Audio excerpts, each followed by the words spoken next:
আসসালামু আলাইকুম, কেমন আছেন সবাই? আজকে আবার আপনাদের মাঝে নিয়ে এসেছি নতুন একটা ভিডিও। মমতা রাজাপার গানটা নিশ্চয় অনেকে শুনেছেন, আঁচলের তলায় কইরা রজকিনীর মতো কই মাছ ভাইজা বন্ধুরে খাওয়াইছিলাম কত। জি, তার ওই গানে অনুপ্রাণিত হয়ে আজকে আমি ভিডিও নিয়ে এসেছি কই মাছ ভুনা। আপা খাইয়েছে কই মাছ ভাজা, আর আমি খাওয়াবো কই মাছ ভুনা।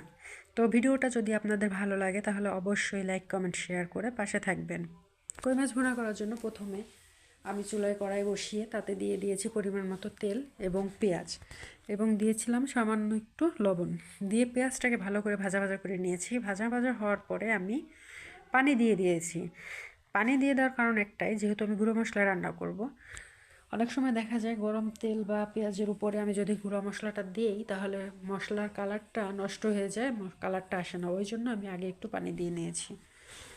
তারপর আমি দিয়েছি হলুদ গুঁড়ো, মরিচ গুঁড়ো, জিরার গুঁড়ো, এবং দিয়েছি সামান্য একটু রসুন বাটা। তারপরে কাঁচা পেঁয়াজ এবং কাঁচা মরিচ দিয়ে একটু নাড়াচাড়া করে সামান্য একটু পানি দিয়ে এটাকে আমি ঢেকে সুন্দর করে সেদ্ধ করে নেব। আমার কই মাছ ভুনা করার প্রায় অর্ধেক শেষ হয়ে যাবে কাজ, টমেটোটা সিদ্ধ হয়ে গেলে। আর আমি হচ্ছে কই মাছটা অফ ক্যামেরায় আগেই ভেজে রেখেছিলাম, যেটা আপনাদেরকে দেখাইনি। এখন আপনাদের দেখাবো ভাজা মাছ তরকারির ভিতরে কিভাবে দিয়ে দেবো। মাছ ভাজা তো সবাই জানে, এটা দেখানোর কিছু নাই।